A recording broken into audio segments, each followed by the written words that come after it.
በይ ሰላም ወይ? እሺ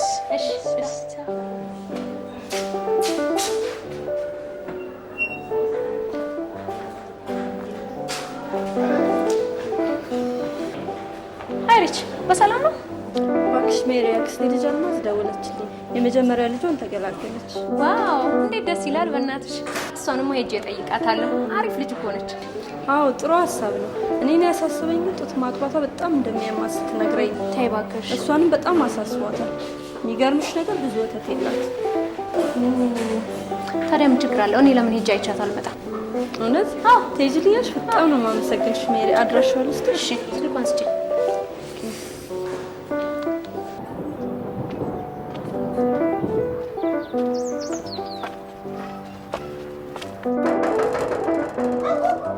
እኔ ነኝ። ደህና ነው ማዘር? እንዴት ነው? ስራ ጥሩ ነው? እሺ እንዴት ነው?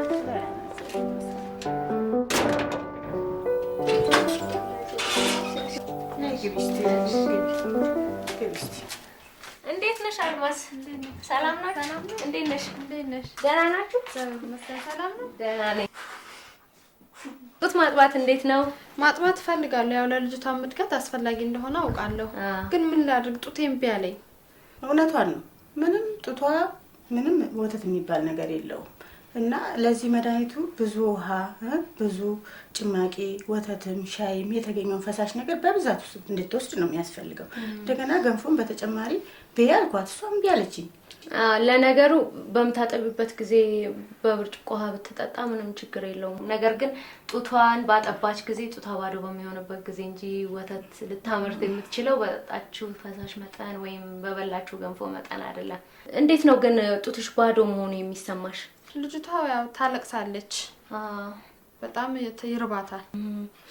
እኔ የምልሽ በቀን ስንት ጊዜ ካካ ትላለች? ስንት ጊዜ ትሸናለች? 6 ያህል ጊዜ ትሸናለች። 2 ጊዜ ካካ ትላለች። አንዳንዴም ከዛ በላይ። በሷ እድሜ ላሉ ህጻናት እኮ በጣም ጥሩ ቁጥር ነው። ካንቺ ጥሩ ወተት ብዛት ያለው ወተት እያገኘች ነው ማለት ነው። እውነት? ይሄማ በጣም ትልቅ እረፍት ነው። ሌላም ችግር አለ። ጡቴን ሳጠባ ያመኛል ትላለች። እንዴት እንደሆነ አልገባኝም። እና እባክሽን ጡት ማጥባት እኮ ያማል፣ እባክሽ ቻዩ ነው ምናል። ልክ ልጅቱ ጡቱን ጫፉን ስትነካው እሪ ነው የምትለው። እንዴት አርጋ ታጥባ? እንዴት አርጋ ትጥባ? ጡትሽማ እኮ መታመም የለበትም ምልሽ። ወይ ስታጠቢው አቀማመጡ ትክክል አልሆነም ይሆናል እንዴ? እሺ አቀማመጡ ይሆን? እስቲ እንዲያርግሻችሁ ልጅ አልማዝ፣ አንቺ እድለኛ ነሽ። የሚረዱሽ እናት አሉሽ። ምልሽ የልጁ አቀማመጥ ትክክል መሆን ይኖርበታል። ማዘር ምናልባት እኔና አልማዝ ብቻችንን ብንሆን። እሺ የጡቶቼን ጫፎች ያመኛል፣ የሚደሙ ይመስለኛል፣ የሚነክሰኝ።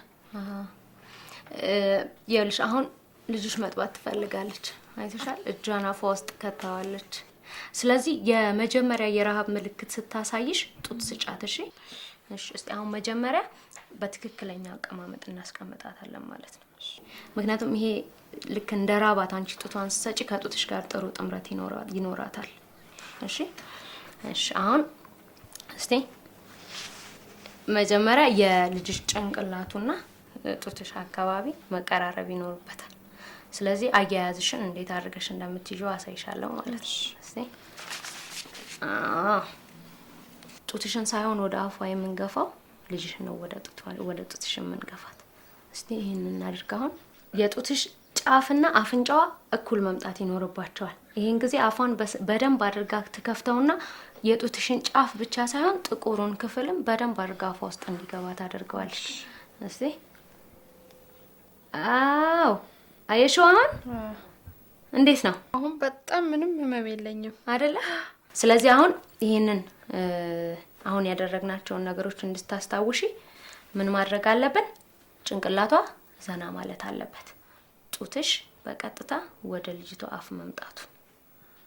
ከዛ በኋላ አፍንጫዋና የጡትሽ ጫፍ አብሮ በሚመጣ ጊዜ አፏን በደንብ አድርጋ መክፈት ስለምትችል የጡትሽን ጫፍ ብቻ ሳይሆን የኋለኛውን ጥቁሩን ክፍል በሙላ አፏ ውስጥ ትይዛውና በደንብ አድርጋ ወተት ታገኛለች ማለት ነው። በጣም ጥሩ። በልጅቷ አፍ ውስጥ ደግሞ አሁን ምን እየተካሄደ እንደሆነ ተመልከቱ። የህፃኑን አፍንጫ ቀጥታ ወደ ጡትሽ ጫፍ ታስጠጊዋለሽ። ራሱን ትንሽ ወደ ኋላ ዘንበል ስታደርጊው የላይኛው ከንፈሩ የጡትሽን ጫፍ ይነካዋል። በዚህ ጊዜ አፉ መከፈት አለበት። አፉን በሚከፍትበት ጊዜ ራሱ ዘንበል እንዳለ በአገጩ ትክክል ወደ ጡትሽ ታስጠጊዋለሽ። ከዚያም ህፃኑ አፉ በጡትሽ ጫፍ ብቻ ሳይሆን በሙሉ ጡትሽ ይሞላዋል ማለት ነው። ጡትሽ በርሱ አፍ ውስጥ ጠልቆ ስለሚገባ የጡትሽ ጫፍ ለስላሳ ከሆነው የአፉ ክፍል ስለሚደርስ አንቺንም አያምሽም። አሁን እንደምናየው ልጅሽ በራሷ ጊዜ ማጥባቷን አቁማለች። አሁን እንዴት ነው ማሙ? አሁን ደህና ነኝ በጣም አይደለ? በጣም ጥሩ። እስቲ አሁን ደግሞ ይሄኛውን ጡት እንሞክረው። እሺ እስቲ ልጅሽ መጥባት አልፈለገችም። ስለዚህ በቃ እዛ ጋር ስናደርግ የነበረውን አሁን እዚህኛው ጋም ደግመሽ ታደርጊያለሽ። ማቆም የለብሽም። ይሄንን ደጋግመሽ ነው መስራት ያለብሽ። እሺ በጣም ጎበዝ፣ ጥሩ ነገር ነው እያደረግሻለሽ። በይ በቃ ሰላሙኝ። አንቺ በጣም ጎበዝ ልጅ ነሽ። እሺ ቴንኪው በጣም እሺ። ወጣሽ እንዴ? አዎ ወጣሁ። እንደው ምግብ ሳትበይ ቡና አረ ምንም ችግር የለም፣ ምንም አያስፈልግም። እኔማ እኮ ወደ ሱቅ ሄጄ እኮ የቆርቆሮ ወተት ገዝቼ መጣሁኝ። እና ምን ላድርግ? ዋጋው ግን ተይኝ፣ እንደው ይነቅላል አልኩሽ። እንደው የቆርቆሮ ወተት ምንም አያደርግላትም። አልማዝ በራሷ ብዙ ወተት ማምረት ትችላለች። ልጅ እንደተወለደ የላም ወተት መጠጣት የለበትም፣ ጉዳት ሊያስከትልበት ይችላል። የቆርቆሮ ወተት ደግሞ የሚሰራው ከላም ወተት ነው። ስለዚህ እስከ 6 ወር ድረስ የራሷን ጡት ብቻ ነው ማጥባት ያለባት። በዚህ ላይ እንደምታዩት ውድ ነው። ለቆርቆሮ ወተት የሚወጣውን ዋጋ እሷ ጤናዋን እንድትከታተልበት ማድረግ ይቻላል።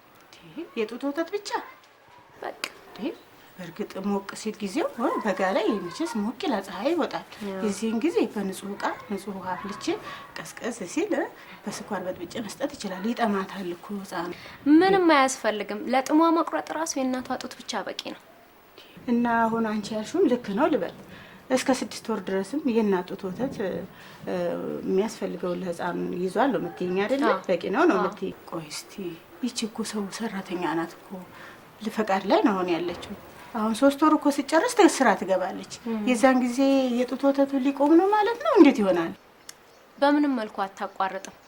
ልክ ስራ ስትጀምር የጡቷን ወተት ታልበውና በእቃ አድርጋ ፍሪጅ ውስጥ ከፍሪጁ በኋላ በኩል በበረዶ ቤቱ ጋር ማስቀመጥ። እንደዛ ካደረገች እስከ 3 ቀን ድረስ ወተቱ ምንም ነገር አይበላሽም። ፍሪጅ ራሱ ባይኖር የታለበውን ወተት ሰፋ ባለ እቃ ውስጥ ውሃ አድርጎ እዛ ውስጥ ማስቀመጥ። ከዛ ከ4 ሰዓት እስከ 6 ሰዓት ድረስ ንጹህ እንደሆነ ነው የሚቀመጠው። ሆነሽ ነው ልጅ? እንደው ይሄ ለጤናዋ ጥሩ ነው ታያለሽ? ለጤናዋ ጥሩ መሆን ብቻ አይደለም፣ ልጁን ብልህና ጠንካራ እንዲሆን ይረዳዋል። ወይ ጉድ! ይሄንን አላቅም ነበር ልጄ። በጣም ይገርማል። እስከ 6 ወር ድረስ እኔው ራሴ ቀጥለት ብዬ ኃላፊነቱን ወስጄ ይሄ በቃል በምታስቀምጠው ወተት አጠጣዋለሁ ለልጁ። አልማዝም ብትሆን ከዚህ በኋላ ለረጅም ጊዜ ጡት እንደምታጠባ ተስፋ አደርጋለሁ። ብዙ ተማርኩ ዛሬ። እንደው ተባረኪ ልጅ። አረ ምንም አይደለም፣ እግዚአብሔር ይስጥልኝ። ምንም አይደለም። በጣም አመሰግናለሁ። ለጎረቤትም እነግራለሁ። አረ ምንም ችግር የለም። እሺ በቅያሽ ጠይቂና አትልፊ። ደህና ሁኚ። ጡት ማጥባት አስደናቂ ነገር ነው። ተፈጥሯዊ በሆነ መንገድ ለቀጣዩ ትውልድ ፍቅርን፣ ጤናንና እውቀትን ማስተላለፊያ መንገድ ነው። አዲስ እናት ከሆንሽ አዲስ ነገር እንደተማርሽ አልጠራጠርም። ጡት ማጥባት አስቸግሮሽ ከሆነ ጡት ማጥባትሽን አታቋርጪ። ለልጅሽ ብዛት ያለውን ወተት ለማምረት ማለብሽንም አታቋርጪ። ልጅሽን ራቁቱን በማድረግ ከገላሽ ጋር እንዲነካካ አድርጊ። በአካባቢሽ ያሉ የጤና ባለሙያዎችን ወይም የጤና ኤክስቴንሽን ሰራተኞችንም አማክሪ። ሰላም ሁኑ።